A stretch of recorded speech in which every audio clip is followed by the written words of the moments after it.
Entonces, empecemos por favor la clase. Hoy vamos a continuar viendo propiedades mecánicas. La anterior vez vimos resistencia mecánica y hoy vamos a continuar con dureza. Si me dan unos minutos, voy a buscar el video. Si me dan unos segundos, por favor, voy a buscar el video referido a lo que vamos a ver el día de hoy.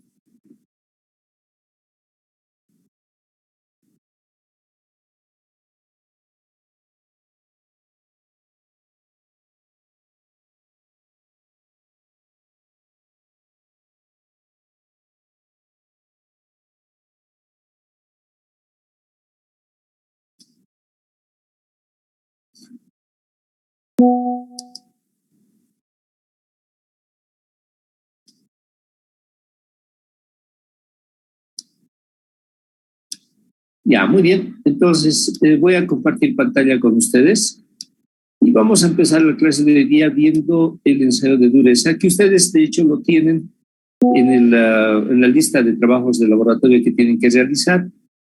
Entonces, esto ustedes yo creo que ya tienen que verlo en estos días, en esta semana. El ensayo de dureza es el segundo ensayo que ustedes tienen que tener. Bien, veamos por favor.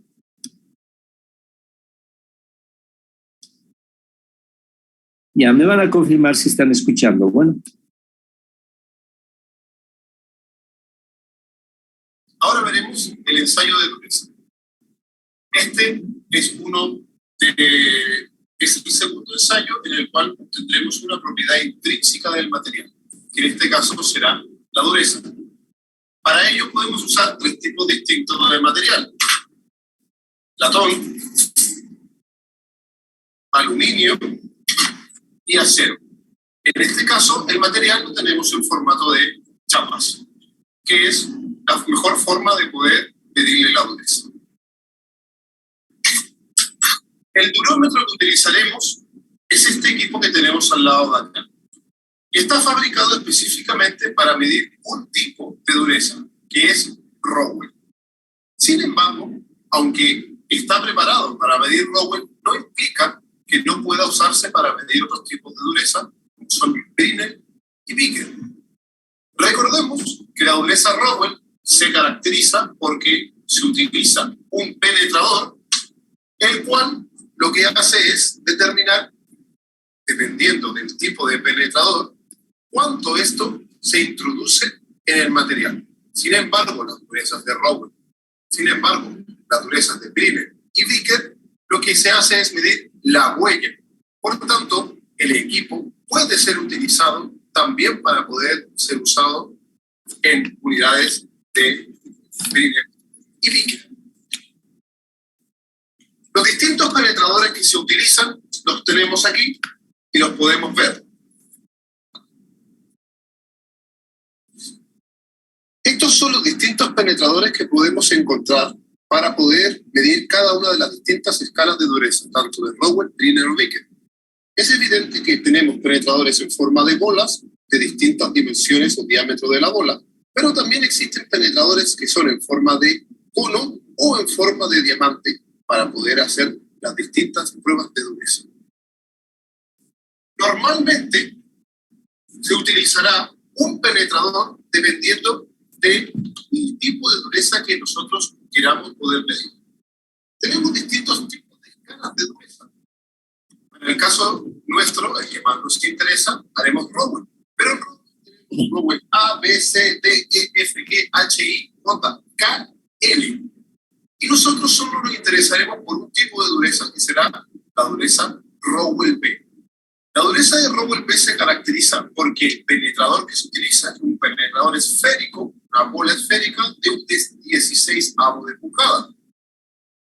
Para distintos tipos de escala se usarán distintos tipos de penetradores. Cada una de las escalas está pensada en el nivel de dureza del material que se quiera medir. Es evidente que el nivel de dureza no es el mismo si queremos medir algo fácilmente maleable a algo extremadamente duro. Esa condición de saber a priori que es algo más blando o más duro Lo tenemos porque afortunadamente nuestro cuerpo está calibrado con respecto a la dureza. Como ejemplo, muy simple, vosotros no vaya a masticar un bollicao de la misma manera que uno mastica un turrón de estos duros, un turrón duro. Sabemos que para masticar un bollicao necesitamos ejercer mucho menos fuerza de presión en nuestras mandíbulas para lograr nuestro efecto, que es que este se rompa. Sin embargo, necesitamos muchísimo más fuerza o aplicar más fuerzas a nuestras mandíbulas de presión para lograr que se rompa el turrón en nuestras mandíbulas. De ese modo, tenemos una manera ya preclara en nuestro cuerpo de poder saber si algo es duro o si algo es blando. Bien. Como hemos dicho, nosotros nos interesaremos solamente por las medidas de Rowell-B. Las medidas de Rowell-B se caracterizan por un penetrador de un 16avo de pulgada y además por una carga final de 100 kilos. La carga final se coloca en la parte lateral de la máquina, simplemente ajustándola con una horquilla. La máquina, como hemos dicho, como está preparada para otros niveles, no solamente de Rowell, sino que también de Briney y de Vickers, tiene distintas escalas.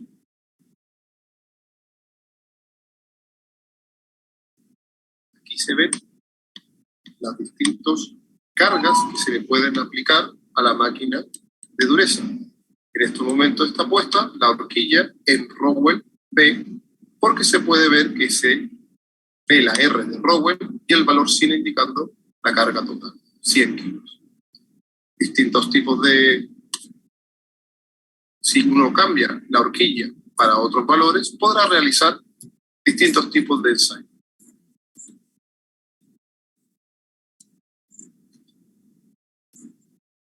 Veamos ahora cómo realizaremos nuestro ensayo de dureza de penetración. Directamente colocaremos primero el penetrador en la máquina. Y después añadiremos un protector.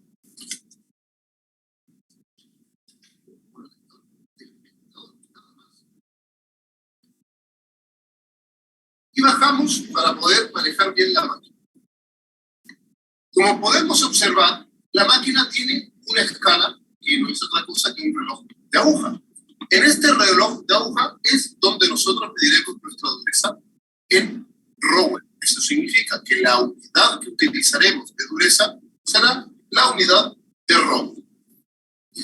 La escala negra exterior sirve para medir Rowell A, C y D, mientras que la escala roja interior nos medirá la dureza de Rowell E, E, F, G, H, K y L. Por tanto, nosotros nos preocuparemos de medir en la escala roja. Sin embargo, antes de poder hacer esa medición, necesitaremos ajustar el nivel 0 de nuestra medida. Y para ello, lo que haremos es usar una precarga, tal como se nos dice el ensayo de Rowell-B. En el ensayo de Rowell-B, la precarga que se utiliza es de 10. Así es que existe un pequeño reloj que podemos ver en la parte superior, donde se ve esa pequeña escala. Esa pequeña escala está marcada, en este caso, con un puntito rojo al lado. Y es la que utilizaremos para poder hacer la precarga inicial. Colocamos nuestra primera lámina simplemente en nuestro sujetador y comenzamos a subir cuidadosamente. Como veremos, en el momento que alcanzamos ya nuestro sistema, el reloj debería comenzar a moverse. Cuando la punta de la bola del penetrador alcance el material, el reloj comienza a moverse. ¿Veis? Ya se mueve. ¿Hasta cuánto debo moverlo? En un primer momento debo moverlo hasta la carga inicial, que son 10, que está marcado en el puntito rojo. Y ahora es necesario ajustar el 0. El 0 se ajusta moviendo el reloj a donde se ha quedado la aguja en el lugar de la escala negra hay un número 100, en la cual en la parte superior se debe ver una flecha colocándose justamente encima de ella, es que ajustamos el nivel 0. En estos momentos hemos aplicado la precarga a nuestro sistema. Y ahora lo que tenemos que hacer es soltar la carga total, que en este caso de Rowell B son 100 kilos. ¿Cómo soltamos la carga total? Es utilizando esta palanca que tenemos al lado de acá. Simplemente la soltamos hacia atrás y cuando llega atrás se encenderá esta luz de color rojo indicando que el equipo ya está preparado para medir. Aún no se ha aplicado la carga total y simplemente es colocándolo hacia adelante es cuando se aplica toda la carga. Debéis hacerlo de forma cuidadosa y sin mucho esfuerzo. En estos momentos, nosotros debemos leer la escala de dureza Rowell que tiene nuestro material. Para hacerlo, nos fijamos en la escala de color rojo, indicándonos que tiene alrededor de 22 Rowell. Para poder quitar la pieza, con mucho cuidado, como no estamos acostumbrados a usar la máquina, no sabemos para qué lado baja. Así que primero movemos un poco y si vemos que la aguja baja, es que estamos en el lugar correcto. Si vemos que sube, pues giramos hacia el otro lado. Y de ese modo, quitamos la pieza. La medida de dureza es una medida estadística. Como podéis ver, se ha generado un pequeño orificio donde el penetrador ha hecho la medida. Como es una medida estadística, no podemos tomar un solo valor como valor único, sino que es necesario tomar una muestra, es decir, varios valores y calcular el promedio para obtener el valor de dureza. Para ello simplemente se repite exactamente lo que hemos visto alrededor de 9 o 10 veces y con ello se logra obtener un promedio. Hay que tomar en cuenta, para que el valor sea bueno, que no debe estar la medida de dureza ni cerca del borde ni cerca de otra medida de dureza, porque de lo contrario es evidente que en esas zonas se han provocado deformaciones del material y las deformaciones tendrán distintos niveles de dureza. Así es que uno debe escoger lugares que estén libres y lejos de otra medida y lejos de los extremos. Y de ese modo obtenemos este ensayo de dureza. Para la muestra de aluminio os va a suceder una cosa bastante extraña, la cual evidentemente tendréis que analizar en el laboratorio. La medida de Rowell B os dará un valor un poco extraño con respecto a las medidas de Rowell B del latón y el acero. Debéis tomar en cuenta esa condición y en el laboratorio explicarla o preguntar al profesor si es que no lográis encontrar a qué se debe que vuestra medida de aluminio tenga una relación tan extraña.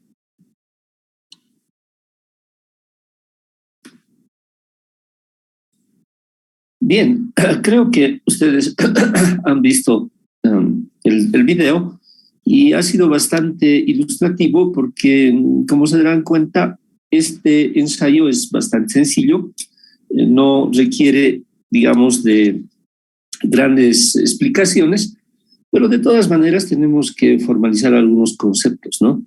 Empezaremos diciendo que la dureza, una pregunta muchachos, cuando hemos visto resistencia mecánica, ¿pusimos 1 o pusimos A para continuar con esa nomenclatura? ¿Eso alguien me puede comunicar?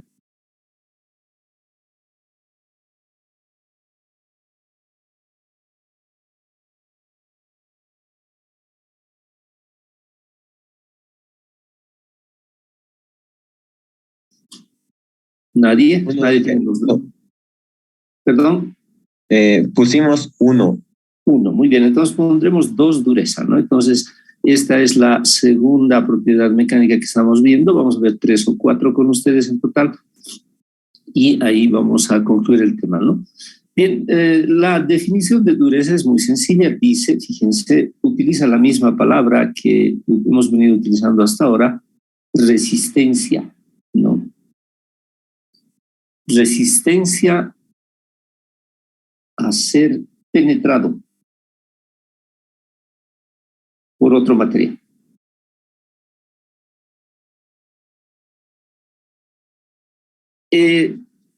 La primera propiedad mecánica que nosotros habíamos visto se llamaba resistencia mecánica. De hecho, todas las propiedades mecánicas son resistencias, ¿no? Resistencia a la corrosión, resistencia al calor, resistencia a la fricción. Como se darán cuenta, los materiales están siendo diseñados para que resistan cierto tipo de condiciones de trabajo. En este caso, la dureza tiene importancia muy relevante para una gran cantidad de piezas y materiales que normalmente se fabrican. Por eso, la dureza es una resistencia, pero a ser penetrado por otros, ¿se dan cuenta? El nombre penetrador, por ejemplo, es utilizado en la descripción de la máquina del durómetro. Existe una pieza que se llama el penetrador, en realidad vamos a hablar de eso. Y entonces tenemos que comprender que la dureza, como prácticamente todas las propiedades mecánicas, es también una resistencia. En cambio, la resistencia mecánica habíamos visto que es una resistencia a aguantar cargas, ¿no?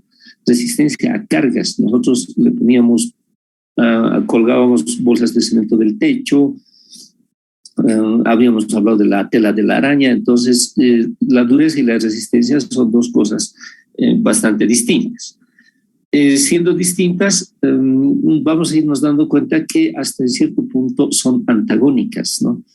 O sea, algo que es sumamente duro, por lo general no tiene mucha resistencia mecánica.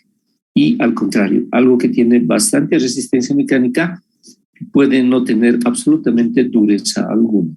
Entonces, muchas veces sucede eso, ¿no? Una propiedad puede ser buena, pero la otra puede ser mala. Prácticamente no existe, ¿no?, el material perfecto donde sea y duro y resistente y todo al mismo tiempo. Siempre un material va a destacar en alguna propiedad y en otros, lamentablemente, va a tener un comportamiento tal vez un poco más pobre. Ustedes se deben acordar de colegio que existe la famosa escala de dureza de Mohs. Es una de las escalas más elementales que hay. Si ustedes pueden, digamos, entrar al internet, van a ver que es una escala que va de 0 a 10, ¿no? En el punto 0 se encuentra un material que se llama talco y en el punto 10 se encuentra un material que se llama diamante. Entre ellos hay una serie de materiales, en especial son piedras. Por ejemplo, el 9 es un material muy duro que se llama corundo.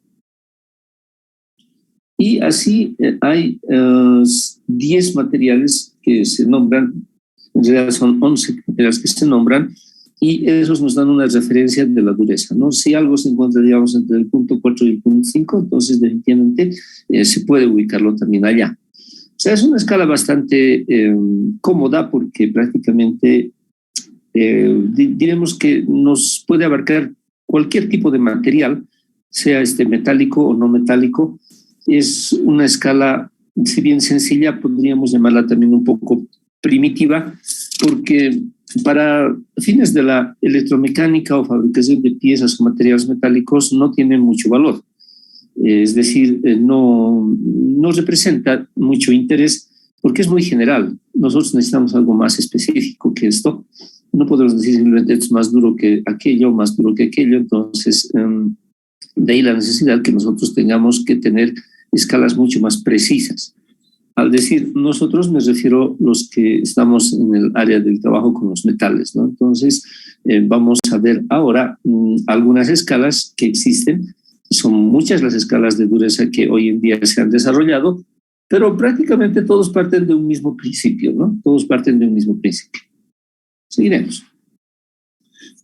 ¿Por qué es necesario? Y miren, hay una situación que quisiera que ustedes comprendan muy bien y vamos a ver esto en un elemento metálico que muchos de ustedes deben conocer de memoria. Lo que estoy tratando de graficar es un cincel. Entonces esta parte de arriba vendría a ser, digamos, la parte donde se golpea y vamos a tratar de imaginar qué es, ¿no? Un cincel. Un cincel es un material que tiene una puntita y esta punta vendría a ser más o menos el penetrador del que estamos hablando. El cincel está destinado a que penetre piedra, por ejemplo, madera, concreto, en algunas circunstancias que se llaman gubias. Un cincel o una gubia de este tipo está destinado a penetrar a otro metal, ¿no? Fíjense, entonces puede haber eso. Entonces, la verdad es que yo requiero de este elemento que tenga una dureza más o menos que se encuentre en este lugar. En este caso, la parte rojita que ustedes ven vendría a ser la parte dura que a mí me interesa que tenga este material. Ahora quiero que nuevamente lleven a un poco su imaginación. ¿Por qué solamente la punta, no? Sí, bueno, sería bueno que todo sea, digamos, duro. La verdad, me interesa a mí que esta parte sea duro, o sea, que tenga una elevada dureza, pero en esta otra parte yo necesito de otra propiedad mecánica que se llama resistencia al choque. ¿Por qué? Porque yo voy a golpear con un martillo o con un material contundente, cosa de que pueda ejercer fuerza y la parte dura pueda penetrar, digamos, en el material que yo estoy trabajando. Entonces se darán cuenta que lo que yo necesito es básicamente la combinación de dos propiedades mecánicas. Resistencia al choque es la tercera propiedad que nosotros vamos a ver. Efectivamente se trata de golpes contundentes y esta resistencia al choque va ligada con la resistencia mecánica, ¿no? Por lo general, algo que tiene buena resistencia mecánica también es resistente a los choques. Pero estas dos propiedades, la resistencia al choque y la resistencia mecánica, van en contra de la dureza. Definitivamente lo que es duro no tiene resistencia al choque, no tiene resistencia mecánica. Les pedía que nuevamente traten de imaginarse un cincel totalmente de vidrio. Ya, entonces, bueno, puede ser interesante, ¿no? Todo de vidrio, todo duro. Pero, ¿qué va a pasar al primer golpe? ¿No? Me parece que lo único que van a conseguir ustedes es desbaratar el cincel, porque ese cincel no tiene resistencia al choque y no tiene resistencia mecánica. Por otro lado, podríamos también imaginarnos un cincel de goma, y en el cincel de goma la situación va a ser totalmente distinta o diametralmente opuesta. El cincel de dureza en absoluto no va a poder penetrar prácticamente nada, pero va a tener muy buena resistencia al choque, pueden golpear lo que ustedes les dé la gana, pero de hecho el cincel de goma jamás va a cumplir con su tarea. Entonces, fíjense, no es ninguna novedad que una misma pieza necesite tener dos propiedades distintas. Ahora ustedes se preguntarán, pero ¿cómo se hace eso, no? ¿Cómo un mismo material va a tener dos propiedades distintas en dos lugares? A no ser, digamos, que yo agarre un material resistente y un material duro y de alguna manera los pueda soldar o juntar. Miren, la verdad es que no es tan así. Los tratamientos térmicos me ayudan precisamente a volver dura la parte que a mí me interesa, vale decir la punta, mediante un proceso que se llama el temple. Y básicamente lo que ustedes ven en este esquema es el esquema general de endurecer las partes superficiales de las piezas que yo muchas veces necesito que tengan una elevada dureza. En el campo ya más de la mecánica, imagínense ustedes un engranaje, ¿no? Un engranaje, digamos, de este tipo. Se darán cuenta que este engranaje necesita también tener cierto tipo de características mecánicas y precisamente como los dientes están en constante choque con algún otro engranaje o con algún otro mecanismo, entonces la parte externa tiene que ser dura. En cambio, el choque de un engranaje también nomás va a tener fuerza porque vaya un motor o algo está, haciendo este trabajo. Entonces la parte interna también va a tener que ser resistente al choque o va a tener resistencia mecánica, pero la parte externa va a tener que ser dura. Entonces esta dualidad de condiciones, fíjense, no solo se pueden ver en elementos tan obvios como es, digamos, un cincel, sino también en elementos mucho más específicos, como en este caso estamos viendo una especie de engranaje, ¿no? Entonces, eso es bastante importante. Bien, no sé si tienen alguna pregunta hasta ahora.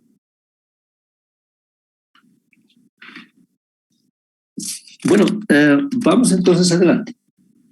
¿Cómo funciona el durómetro, ¿no? Entonces, una breve descripción del durómetro, pese a que ustedes ya lo han visto, pero de todas formas, ¿no? El durómetro. El durómetro viene a ser algo así como una máquina de coser, así lo vamos a llamar, ¿no? Entonces, tiene una base metálica por lo general bastante fuerte, bastante sólida, así tiene que ser. Aquí lleva una especie de mesita de trabajo que puede subir o puede bajar. Aquí ustedes van a tener una manivela para poder realizar eso. Y la parte más importante seguramente viene aquí. Aquí tiene un pequeño cabezal donde se pone lo que se denomina el penetrador, ¿no? Entonces el penetrador es una especie de agujita. Penetrador. Ahí va entonces lo que estábamos hablando hace un momento con ustedes, que aquí en esta propiedad lo importante es penetrar. Entonces el penetrador es un elemento cambiable en las máquinas de dureza, o sea, se puede cambiar como en una máquina de coser, se puede cambiar la aguja, entonces el penetrador también es factible de cambiarse. Ahora, esto, aquí lógicamente se pone la probeta a la que yo quiero medir la dureza. Entonces, mediante la palanquita, la mesita sube o baja y se pone primero en un contacto inicial con el penetrador y luego mediante un sistema de palancas que están aquí dentro de la máquina, entonces se da una pequeña fuerza, bueno, que no es tan pequeña, entonces da una fuerza de bastantes kilogramos y esa fuerza entonces es la que trata de penetrar a la pieza, ¿no? Ahora, el penetrador puede tener diferentes formas, digamos, puede ser en algunos casos una especie de bolita, ¿no? Entonces, una especie de bolita. Una especie de bolita, la bolita entonces se supone que tiene que ser un material duro, por lo general es de acero templado, entonces imagínense ustedes un bolígrafo, ¿no? El bolígrafo, si ustedes ven, tiene una bolita y esa bolita es la que va, digamos, algo así como que succionando la tinta y se puede hacer el proceso de escritura. Entonces, el penetrador de bolita es muy parecido a eso, solamente que lógicamente esto es un soporte metálico. En muchas ocasiones esa bolita también se puede intercambiar, entonces no solamente se intercambia el penetrador, sino también puede ser la bolita. Entonces, en algunos casos se puede utilizar un indentador de ese tipo. En otros casos, el indentador va a ser un cono, un conito, ¿no? Entonces ya no es bolita. Este conito, por lo general, es un cono de un pequeño diamante, ¿no? Un pequeño trocito de diamante que, digamos, se utiliza, por ejemplo, en los elementos de corte de vidrio, ¿no? Ahí ustedes han debido ver. Muchas veces están vendiendo, si necesitan van a la ferretería y se compran simplemente un cortador de vidrio y van a ver que es una especie de lapicito con un conito de diamante al final. Este diamante está pegado, lógicamente, por un material adhesivo y como el diamante es más duro que el metal templado, se darán cuenta, por ejemplo, que este cono puede ser utilizado para materiales más duros que el acero templado.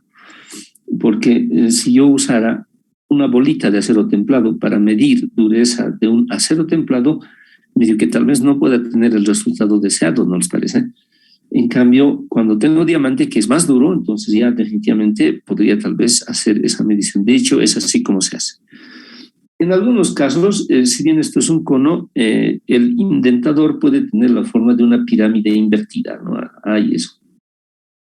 O sea, este es un indentador un poquito más complicado, no es ni bolita, no es ni cono, es una pirámide invertida, pero esto también puede existir.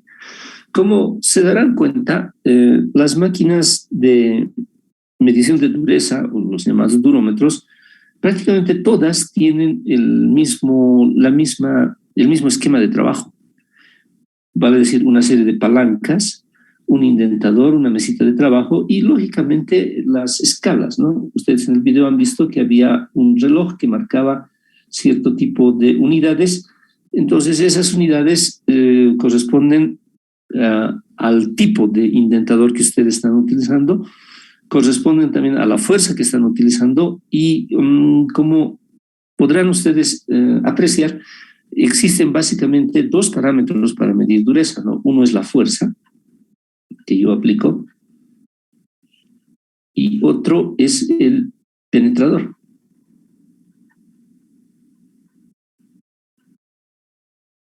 Entonces, combinando estas cosas, es que se obtienen diferentes tipos de escalas de durezas, ¿no? En toda la historia, en especial empezando el siglo pasado, los tecnólogos, los científicos, mayormente europeos, han ido desarrollando técnicas para medir dureza y cada uno ha desarrollado algún tipo de escala, ¿no? Es de ahí que desde ese entonces nosotros tenemos escalas más o menos definidas. No hay conocimiento que se hayan hecho nuevas escalas, digamos, en los últimos 10 o 15 años, posiblemente sea, pero la verdad es que no conozco ese hecho. Por eso las escalas que nosotros estudiamos de forma tradicional son bastante antiguas, por así decirlo, ¿no? Al decir antiguas les refiero que tienen como un siglo o tal vez más, ¿no? de edad, pero hasta el día de hoy siguen vigentes. No han cambiado gran cosa, digamos, en lo que es, digamos, la medición de dureza. Lógicamente los equipos son mucho más exactos ahora. Muchos de ellos ya están digitalizados, entonces ya no hay necesidad de estar viendo una pequeña escala como han visto ustedes en el video que hemos apreciado. Entonces, eso ha mejorado, ¿no? Definitivamente. Pero los durómetros, en el principio mismo que tienen de funcionamiento, no han cambiado, no siguen siendo los mismos. Bien, alguna consideración más antes de pasar a ver las escalas, digamos, que nosotros tenemos que ver. La medición de dureza y lo que hemos visto, sigma B, la resistencia mecánica, y ahora vamos a ver la dureza, son dos tipos de mediciones mecánicas que se denominan estáticos. Eso creo que con ustedes hemos hablado la otra vez. Vale decir, son operaciones muy lentas, no se producen con mucha violencia ni a gran velocidad. La dureza en particular es un ensayo que puede durar de 10 a 30 segundos. Entonces, si quisiéramos ver la velocidad de penetración, tendríamos que estar en el orden de los milímetros por segundo, en el mejor de los casos. O sea, es algo bastante lento, ¿no? Es muy lento. En el caso de la resistencia mecánica, el orden viene a ser lo mismo, casi milímetros por segundo. O sea, la máquina que estiraba la pieza cuando nosotros estábamos viendo resistencia mecánica, la estiraba con una velocidad muy lenta, ¿no? Era del orden de los milímetros por segundo. Por eso es que estas dos propiedades reciben el nombre de propiedades del tipo estático, porque son lentas. En cambio, la tercera que vamos a ver, que se llama resistencia al choque, es una propiedad dinámica, porque ahí la velocidad ya no es de milímetros por segundo, sino llega a ser metros por segundo, ¿no? Inclusive de varios metros por segundo. Entonces es un golpe, precisamente lo que vamos a ver en la tercera propiedad. Pero en esta de la resistencia mecánica y de la dureza, lo que nosotros tenemos es un ensayo que se denomina estático por la pequeña velocidad del procedimiento mismo, ¿no? Entonces eso, por favor, van a tomar en cuenta. Bien, ¿alguien tiene alguna pregunta hasta aquí? No hay preguntas. Bien, seguiremos entonces. La dureza, de manera general, se representa con la letra H. La letra H viene del inglés, que significa hardness, y esto sabemos que es dureza. ¿no? Entonces, es así de sencillo como la dureza se representa. Pero no solo es H, sino que tengo que ponerle ya el tipo de escala que voy a utilizar dependiendo del tipo de dureza que yo quiero también emplear. Por ejemplo, vamos nosotros a ver tres tipos de escala. Una es la llamada escala Rockwell. Se darán cuenta que esto es un apellido. Brinell, también otro apellido, y Vickers. Todos, lamentablemente, apellidos anglosajones, porque seguramente eran pues los ingleses los que han tal vez incursionado más en el tema de la dureza y son los que mejor han desarrollado toda esta teoría y, bueno, práctica también. Entonces, la escala Rockwell se representa con HR, que significa dureza de Rockwell, y al mismo tiempo esta dureza puede tener la escala A, como habíamos visto en el video, puede tener la escala B, puede tener una escala C, y de hecho hoy hay hasta la escala L, me parece, ¿no? Entonces HRB, HRC, HRD, etcétera, etcétera, hasta la L. Todas estas escalas cambian porque en cada una de ellas cambia el indentador y la fuerza. Entonces, diferentes combinaciones hacen que estas escalas sean también distintas. En honor a la verdad, en la actualidad, las que más se utilizan son HRB y HRC. De hecho, HRC es, digamos, el más empleado en la actualidad porque la dureza por Rockwell C más o menos a mí me indica la dureza de los materiales templados y son ellos los que en realidad me interesan porque se darán cuenta que me importa, ¿no?, que la dureza sea medida en piezas, por ejemplo, como los cinceles, y no solo, ¿no? Vamos a ver ahora en otra particularidad, en otro equipamiento, les voy a mostrar ahora, donde la dureza es bien imprescindible, ¿no? La dureza de Brinell se representa con HB. La dureza por Brinell no tiene más subescalas, es solamente una dureza de Brinell.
Bueno, muchachos, continuamos. Se ha colgado mi computadora, vamos a tener que reiniciar.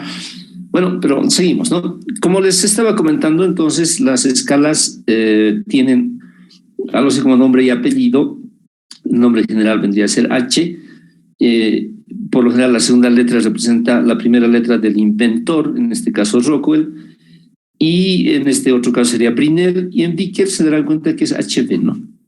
La dureza por Vickers es una de las menos utilizadas, pero sirve bastante para materiales muy delgados, como ser planchas. De todas estas, como les comentaba, la escala Rockwell C es una de las más usadas, la escala Rockwell B también es muy usada y, ¿por qué no decir Brinell también sigue siendo muy utilizada, ¿no? Esos serían las principales escalas que se utilizan. Ahora, en la película se mostraban que existen muchas otras escalas más, en especial en la Rockwell. Miren, voy a ser muy sincero, no he tenido nunca experiencia con estas escalas, pero me imagino que son para elementos muy delgados, ¿no? Fíjense, por ejemplo, el día de hoy se pueden fabricar esas pequeñas láminas de aluminio que sirven para envolver alimentos. Entonces, definitivamente es muy posible que estas escalas se dediquen a medir ese tipo de cosas tan delgadas como las láminas de aluminio que les hago referencia, ¿no? Sería interesante, tal vez si alguien de ustedes podría un poco investigar al respecto. Como les dije, yo no tengo un conocimiento muy certero al respecto. Bien, veamos qué es la escala de Rockwell A, ¿no? La escala de Rockwell, la de A en especial, la vamos a ver, la escala de Rockwell C, porque habíamos dicho que esta es la que más se utiliza. Bien, vamos entonces a Rockwell C. Ustedes van a ver Rockwell, entonces en la escala de Rockwell se pueden utilizar indentadores de diferentes formas, pero el que más tal vez nos interesa, como les había estado comentando, es la escala C, así es que vamos a centrarnos un poco en ella, ¿ya? Voy a tratarles de graficar qué es la dureza en escala Rockwell C, porque esa es la escala que ustedes van a utilizar el día del laboratorio. El indentador de escala Rockwell C es de diamante, ¿no? O sea, es un cono de diamante. Si ustedes se acuerdan, les comenté que entre todos los indentadores, el diamante lógicamente es el más duro. Bien, entonces, supónganse que ustedes tienen aquí la probeta, y la probeta es muy parecida a la probeta que ustedes han utilizado en metalografía. De hecho, van a tener que usar la misma. Y el indentador más o menos entonces vendría a tener esta forma, ¿no? Digamos, aquí está el conito de diamante y esta primera parte vendría a ser el primer contacto que existe con la piecita que yo quiero indentar. O sea, recuerden que aquí hay una especie de mesita de trabajo que sube a la piecita, ¿no? Y en el momento cuando hay un pequeño choque, vale, sería ahí el primer contacto. Eso se puede ver muy bien en la escala que ustedes tienen en el durómetro. Por eso la escala de reloj del durómetro es bastante útil. Puede que, digamos, algunos digan, no, como todo hasta ahora vamos a seguir usando eso, todo tendría que ser digital, pero la verdad es que precisamente la reacción óptica que tenemos al momento del choque es que la agujita empieza a moverse y eso a nosotros nos ayuda bastante. Por eso muchos durómetros, inclusive modernos, aún mantienen la escala normal del reloj para que esto, digamos, pueda tener un mayor efecto en la persona que está calibrando, ¿no? Una cosa que quería decirles, por lo general, la mesita de trabajo trabaja en el sentido del reloj, vale decir que si ustedes van en el sentido del reloj, o sea, dan la vuelta las manecillas en forma de las manecillas del reloj, en el sentido de las manecillas del reloj, entonces lo que ustedes van a hacer es apretar la pieza. Al contrario, si van en contra de las manecillas del reloj, lo que van a hacer ustedes es bajar la pieza, ¿no? El ingeniero que estaba mostrándonos el ensayo decía, ¿no? No se sabe a dónde ir porque podemos apretarla más, hay que, digamos, ponerle un poco de tacto. La verdad es que ustedes traten de regirse por el sentido de las manecillas del reloj. En la mayoría de los durómetros eso es lo que generalmente sucede. Bien, esto vendría a ser, digamos, en un primer instante. En este primer instante, entonces, las manecillas se ponen todas en cero y hay una manecilla rojita que ustedes van a tener que poner también en cero, y esa manecilla rojita es una manecilla pequeña en el durómetro que nosotros tenemos. Indica que ustedes tienen que poner primero una pequeña fuerza. Entonces, ¿qué va a suceder al principio? Cuando ustedes pongan una pequeña fuerza, entonces el indentador va a ingresar ya un pedacito, se va a penetrar un pedacito a la piecita, a la probeta, y esta primera fuerza, que se llama fuerza cero, es igual a 10 kilogramos fuerza. Esta primera fuerza es algo así como sujetarla, decirle, no te muevas, probeta, estás ahí metida, ahora vamos a hacer realmente el ensayo, pero asegúrate que no te vas a mover. esta primera fuerza de 10 kilogramos no es gran cosa, ¿se dan cuenta? Bueno, de hecho sí lo es, si es que, digamos, estamos utilizando un diamante para poder penetrar una pieza. Pero en el sentido general no es tan significativa, no es tan significativa. Lo que nosotros hacemos con esto es tratar de eliminar cualquier tipo de suciedad que exista en la piecita que vamos a medir. De hecho, cuando ustedes estén haciendo el ensayo de dureza, el docente seguramente les va a exigir que limpien toda la superficie de grasa, de cualquier tipo de óxido que esté bastante brillante, no tanto así, digamos, como lo que han usado para hacer metalografía, sino tiene que ser una pieza muy limpia, ¿no? Tiene que estar libre de cualquier tipo de basurita, porque esas basuritas pueden de alguna u otra forma interferir en la medición de la dureza y darnos alguna medición tal vez fallida o errónea. Entonces es absolutamente necesario que esté limpio. Otra situación que también hay que evitar es que la superficie esté chueca. O sea, si ustedes ven, han tratado de dibujar bastante planito, entonces tiene que ser una superficie muy paralela, ¿no? O sea, este plano tiene que estar muy paralelo a este otro. Vale decir, no tiene que haber ningún tipo de inclinación. De esa forma, definitivamente no voy a conseguir lo que estoy buscando. Bien, se darán cuenta que después tengo que poner una otra fuerza y esa otra fuerza ya es, digamos, la fuerza de trabajo, y esa fuerza de trabajo ya sí hace que el indentador entre, digamos, en una, cantidad mucho más considerable, ¿no? Esa otra fuerza vendría a ser la fuerza ya F, la verdadera, la que sí trabaja, y en el caso de Rockwell C, esa fuerza es 150 kilogramos fuerza. O sea, eso ya es bastante duro, ¿no? Entonces recuerden, 10 kilogramos fuerza primero para ponerla sujeta, y luego 150 kilogramos fuerza para ponerla, digamos, ya a trabajar. Ahora, no se preocupen, estas dos fuerzas están ya calibradas, entonces lo único que ustedes van a tener que hacer es manejar un par de palanquitas, y esas palanquitas, entonces, una les va a dar los 10 kilogramos, esa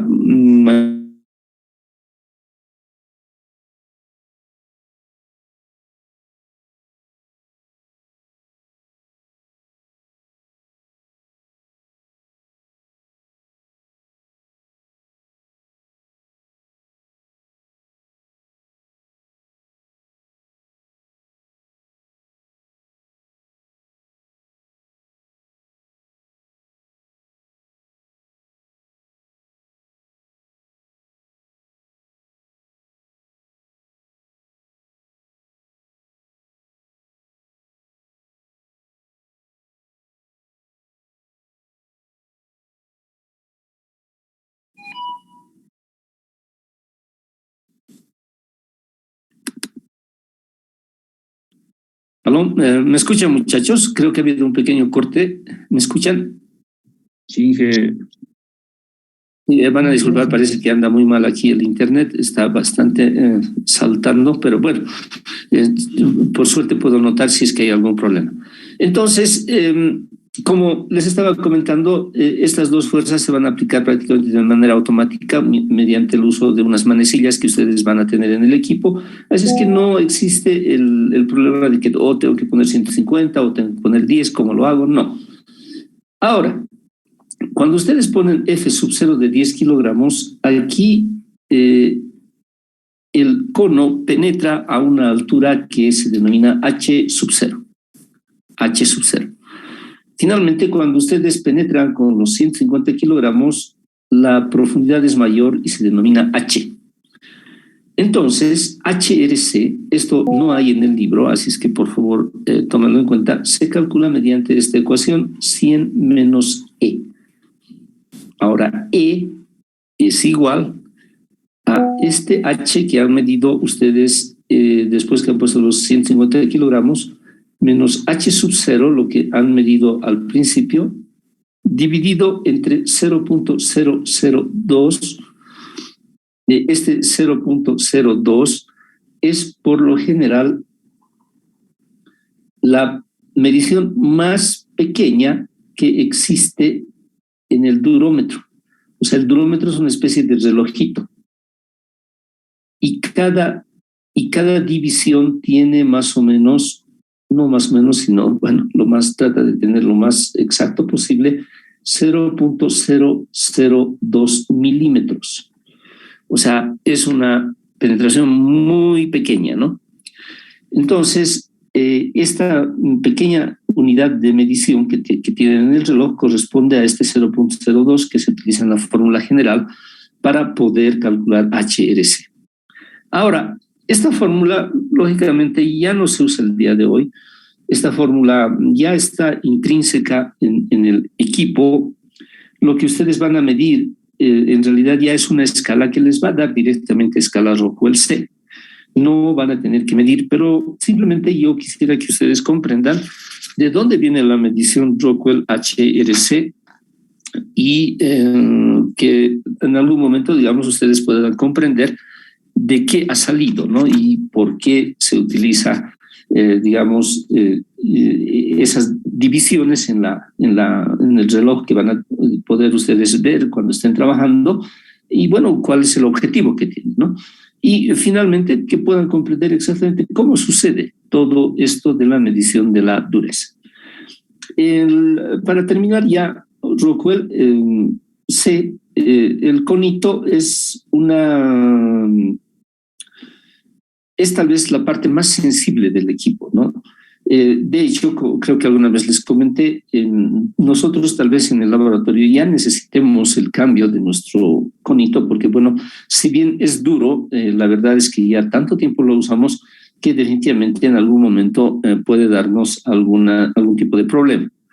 La verdad es que en los últimos semestres hemos ido experimentando un salto de propiedades de mediciones en el durómetro. O sea, estamos midiendo bien y de repente algo así como que el durómetro se revela y nos da mediciones que no corresponden. Por esa razón creemos que necesita de un mantenimiento que hasta el momento no hemos podido dar.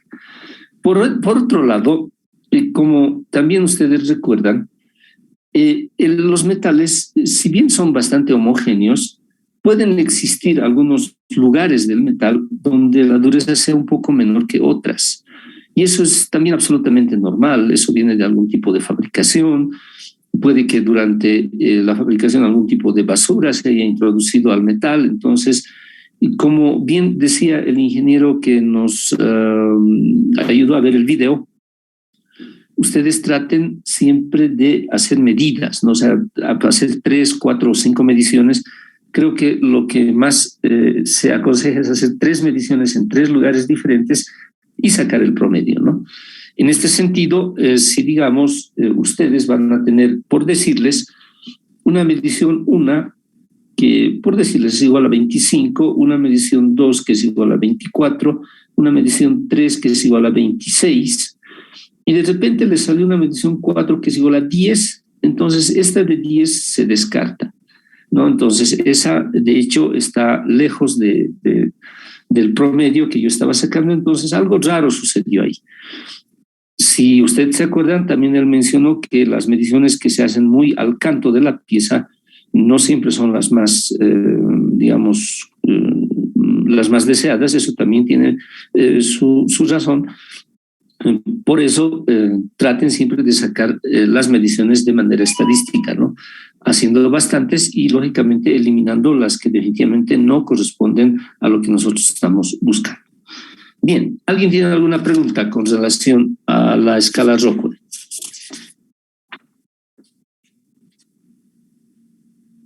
Nada. Bueno, vamos entonces a ver que Rockwell no solamente era Rockwell C, había Rockwell A, había Rockwell B y había Rockwell C. ¿Cuáles son las diferencias de estas 3 escalas? En realidad, todas ellas usan una fuerza inicial de 10 kilogramos fuerza, toditas ellas, ¿no? Pero la diferencia se encuentra en la segunda fuerza, en la fuerza ya contundente.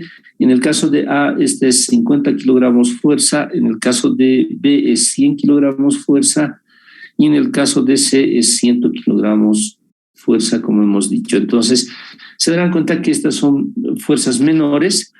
Por eso, HRB, por ejemplo, se utiliza para metales más blandos. HRA también se van a utilizar básicamente para aluminios, para bronces, etcétera. La verdad es que HRC, teniendo la fuerza mayor, entonces en teoría corresponde a los metales más duros, ¿no? Y eso tiene nomás razón de ser. Vale decir, es así como se tiene que considerar. En los tipos de escalas, HRA tiene una escala que máximo nos va a dar 85 puntos, o sea, lo más duro es 85. HRB nos va a dar una escala mayor de 100, o sea, lo más duro para HRB es 100. Y HRC nos va a dar una medición de dureza máxima de 68 unidades, ¿no? O sea, HRC medida, digamos, a 67, 68, significa que es una pieza sumamente dura y que, digamos, ha sido tal vez un acero templado, inclusive tal vez con cementación. De hecho, entonces es un metal bastante aplicado en condiciones de dureza extrema, ¿no? Donde yo necesito. Bueno, antes de seguir adelante, quería comentarles donde esto alguna vez yo he visto en la vida práctica, que se utiliza bastante y que, digamos, es muy importante, ¿no? Yo bastante tiempo trabajé en la minería, y en la minería existen lo que se denominan los molinos de bolas, que son más o menos unos tambores gigantescos que dan vuelta, ¿no? Estos molinos de bolas, como su nombre lo indica, tienen bolas de acero dentro, de unos 10 centímetros de diámetro. Se hace una carga de ellas, unos cuantos kilogramos dentro. Luego esto empieza a dar vueltas, es un tambor gigantesco. Los molinos de bolas en la actualidad pueden tener hasta unos 10 metros de diámetro, tal vez hay más grandes ahora. O sea, son unos monstruos, ¿no? Se dan cuenta, ¿no? Y luego pedazos de roca, o sea, de mineral, empiezan a entrar por este lado, por un costado, y digamos, una vez que esto ha entrado, esto se cierra y el proceso empieza a funcionar. Entonces, las rocas, vamos a tratarlas de dibujar de color rojo, digamos, estas son las rocas que entran. Las rocas van cayendo y van entrando en contacto con las bolas, ¿no? Y más el movimiento del molino hace que bolas y rocas se enfrenten, y las bolas son las que definitivamente pulverizan al mineral, y después de un determinado tiempo, o puede ser del molino continuo, por un lugar, entonces se desaloja ya no rocas, sino simplemente polvo, el mineral que ya va a ir al proceso metalúrgico respectivo. O sea, este es el molino de bolas. Se darán cuenta que las condiciones de trabajo de este molino son pues extremas, ¿no? O sea, es realmente fuertísimo como trabaja un molino de bolas. Ahora, si ustedes ven el molino, digamos, desde una perspectiva de un lado, van a ver que es un cilindro, y en ese cilindro están pegados lo que se denominan soleras. Las soleras son una especie de capas que están unidas con tornillos. Bueno, entonces aquí hay un tornillo, aquí hay otro, aquí hay otro, aquí hay otro, aquí puede haber otro, aquí puede haber otro. O sea, los tornillos básicamente lo que hacen es sujetar a lo que nosotros denominamos soleras con el corpus del molino, cosa de que las soleras aguanten, y las bolas se encuentran aquí juntamente al mineral. Alguna vez yo creo que alguien ha visto ese tipo de trabajo, tal vez en una película. Entonces, se darán cuenta que es una situación de trabajo muy extrema. Las soleras sufren bastante porque están en constante golpe del mineral y de las bolas de acero. Las bolas de acero también, lógicamente, sí. Entonces, las soleras son pues una especie de tejas, ¿no? Así más o menos vamos a dibujarlas. Son una especie de tejas que tienen aquí su hueco o dos huecos para poderse sujetar a la solera. Y si ustedes hacen el corte, entonces lo que yo tengo necesariamente que tener es una solera que tenga una dureza muy elevada en estos lugares, y de esa forma es la única manera en que esta solera va a poder rendir en las condiciones que yo necesito. Ahora, el momento en que estas soleras llegan a la mina, porque estas soleras son equipo de cambio, o sea, son materiales de cambio, ¿no? Aquí vienen sus tornillos, por si acaso, ¿no? Ahí están. Y estos tornillos se sujetan ya al corpus del molino mismo. Entonces, ¿qué es lo que sucede? Cuando estas soleras llegan a una mina, llegan en grandes cantidades. Pueden llegar cientos de ellas, ¿no? Dependiendo de qué tamaño es la mina. Entonces, lo que se hace es ver inmediatamente las condiciones de dureza que nosotros hemos pedido para el trabajo. Por lo general, por decirles, ¿no? Estoy hablando de memoria. Si la solera tiene un espesor de unos 15 centímetros en total, entonces se exige más o menos que el 20%, o sea, unos 3 centímetros, tenga una dureza específica. O sea, no menos ni tampoco más. ¿Por qué? Por el mismo hecho que nosotros habíamos visto hace un momento, que no toda la solera puede ser dura porque se partiría como cristal. Entonces necesito solamente que la capa que va a chocar sea la que tenga la dureza necesaria, ¿no? Lo demás vendría a ser algo así como el material de resistencia de la solera, cosa que pueda aguantar los golpes, ¿no? Esto, ¿qué sucede? Estas soleras duran un tiempo, entonces los trabajadores de la mina, de la fábrica, se dan cuenta, ¿no? Cuando ya han desaparecido los 3 centímetros y básicamente empieza un proceso de destrucción de la solera porque ya no hay parte dura que aguante. Entonces, muchas veces cuando llegan las soleras se realizan inspecciones, ¿no? O sea, se tiene que sacrificar 1 o 2 soleras y básicamente la cortan en 2. Y con la ayuda de un durómetro van midiendo las durezas y realmente constatan si esto tiene o no tiene 3 centímetros de acuerdo a las especificaciones de compra. Por lo general se cumplen, ¿no? Porque, bueno, son empresas grandes que no van a estar vendiendo cosas que no corresponden, pero a veces puede haber el caso en que, digamos, estos 3 centímetros no corresponden. O sea, o pueden ser más o pueden ser menos. En ambos casos, digamos, no es deseable. Si es más, bueno, se supone que es un material muy duro y muy frágil, entonces esto puede sufrir una ruptura mecánica y eso no sería bueno para el proceso. Ahora, si es menos, entonces esto se va a acabar en un tiempo más acelerado del que estaba previsto, entonces tampoco es aceptable.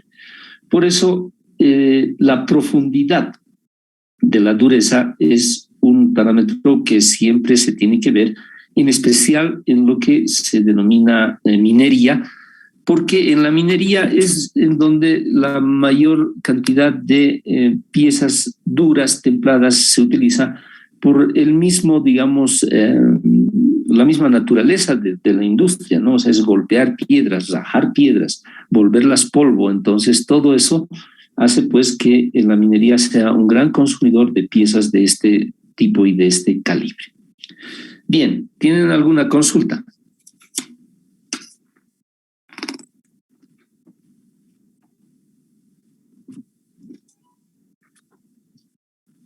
¿Nada? Sí. ¿Existe alguna relación entre el Rockwell A, el Rockwell B y el C? Sí. De hecho, prácticamente entre todas las escalas existe una especie de tablas de intercambio, ¿no? Rockwell A puede valer tanto Rockwell B. Lo que sí hay que tomar en cuenta es que digamos, ¿no? Si ustedes tienen aquí la escala Rockwell A, aquí tienen escala Rockwell B, escala Rockwell C, lo que sí tienen que tomar en cuenta es que, digamos, la escala Rockwell C va a tener, digamos, ¿no? Estos valores. Para estos valores va a haber, digamos, Rockwell B hasta aquí nomás. O sea, se dan cuenta, solamente algunos van a tener alguna coincidencia. Rockwell A tal vez va a tener mucho menos, ¿no? Entonces, si tienen ustedes, por decirles, Rockwell C en el nivel 68, es muy seguro que ese nivel 68 no tenga correspondencia en A, no tenga correspondencia en B, pero si tiene un Rockwell bajo, digamos un Rockwell 10, ese sí podría tal vez tener un Rockwell B o tendría un Rockwell A. Por eso, si bien existen escalas, no son una a una, ¿no? Usted se dará cuenta que es lógico eso porque no tiene sentido. Si las 3 escalas fueran del mismo tamaño y pudiera medir lo mismo, entonces ¿para qué hago 3? ¿Se dan cuenta? Entonces, eso es lo que puede suceder cuando tengo yo las escalas de conversión. Ahora, entre escalas Rockwell y escala Brinell, por ejemplo, existen también conversiones. Eso hay y, bueno, de hecho, es una práctica que se utiliza muchas veces cuando es necesario pasar de una escala a otra escala, ¿no? De eso sí existen, hay en la literatura, en el internet ustedes pueden encontrar. De hecho, creo que una de las preguntas de la guía de laboratorio es encontrar estas escalas, ¿no? Y ustedes lo van a hacer seguramente. Bien, ¿alguna pregunta?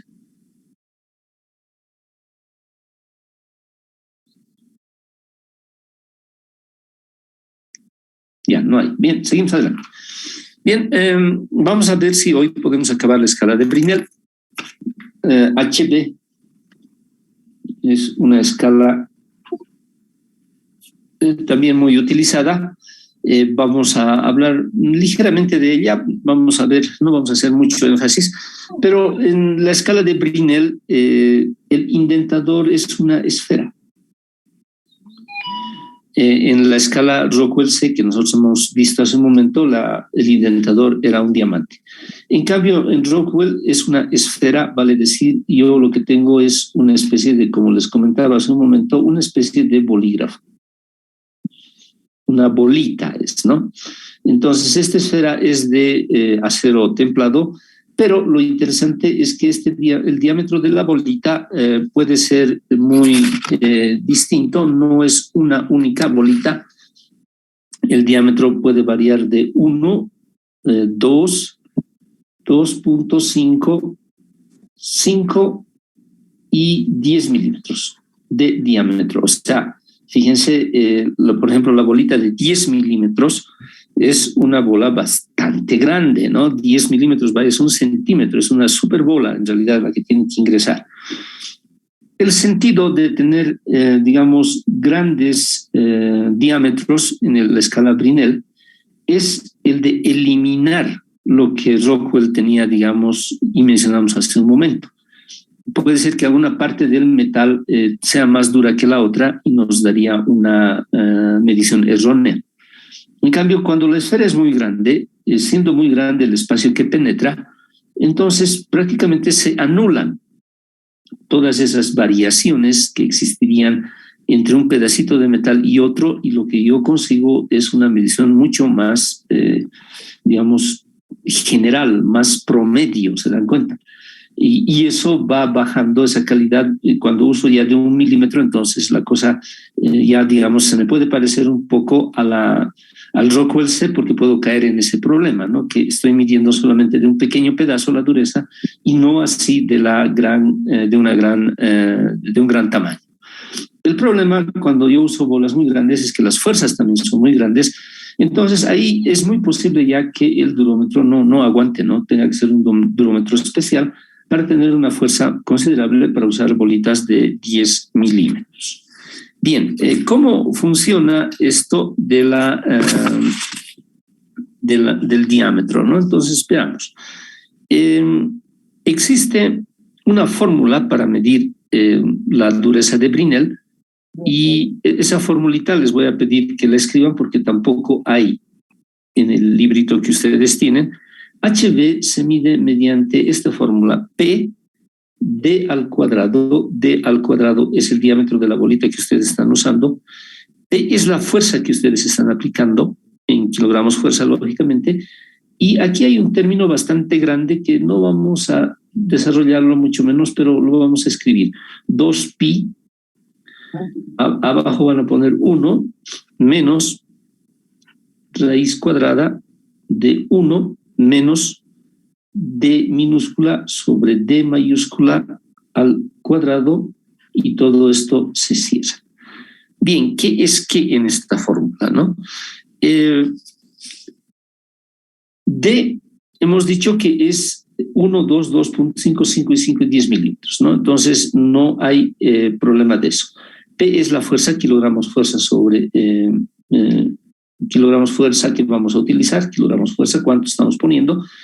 Y esta D minúscula, fíjense qué interesante es Brinell. Me gusta Brinell también bastante a mí. Si esto es una bolita, o sea, el indentador es una bolita, lo que va a marcar en la pieza donde yo estoy realizando la medición de dureza es básicamente un pequeño huequito que va a tener un diámetro determinado D minúscula. Entonces, este diámetro D minúscula viene a ser esta D que ustedes ven aquí.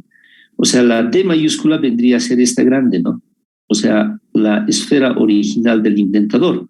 En cambio, D minúscula viene a ser la huella, básicamente, que ha dejado el indentador después que yo he aplicado mi fuerza. Se darán cuenta que si D es chiquitito, entonces la dureza va a ser baja. En cambio, si D es grande, la dureza va a ser alta. Entonces, el significado de D pequeña es básicamente pues medir la dureza en el sentido de cuánto ha logrado insertarse la bolita dentro del metal que nosotros estamos viendo. Ahora bien, antes, en especial cuando yo estudiaba, cuando hemos hecho Brinell, yo todavía recuerdo que nos hacían medir esta D. Íbamos al microscopio y con un microscopio graduado, con un milímetro metido dentro, entonces en un ocular, entonces nosotros podíamos medir, ¿no?, la escala. Entonces quiero que comprendan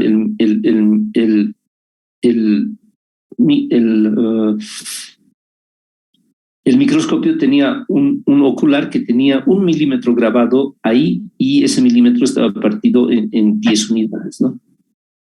Entonces nosotros, digamos, agarrábamos y básicamente podíamos medir D pequeño. De hecho, lo hacíamos. Y ese D pequeño, entonces, utilizábamos en la fórmula para encontrar HB. Hoy en día creo que ya ni esta fórmula se ve, ya les han facilitado demasiado la vida a ustedes y las máquinas ya directamente les dan la medición en Brinell, ¿no? En cambio, en la época cuando yo todavía hacía esto, entonces para que nosotros comprendamos realmente el sentido, nos hacían medir D en el microscopio, que era una labor, digamos, bastante sencilla, pero de todas maneras comprendíamos realmente cuál era el sentido de medir la dureza por Brinell. Bien, algo más sobre Brinell. ¿Alguien tiene alguna pregunta?